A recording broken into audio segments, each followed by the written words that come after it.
Ito yun, idol, yung mga bagong tanim na talong. Ngayon malalaki na. Yan oh, idol. Yan mga ka-farmers ang tanim nating bagong talong.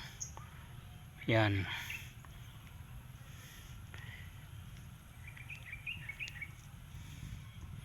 Papakita ko sa inyo, idol. Yan. Ganda niyan. Ganda niyan ka-farmers. Mga talungan na yan. Yan.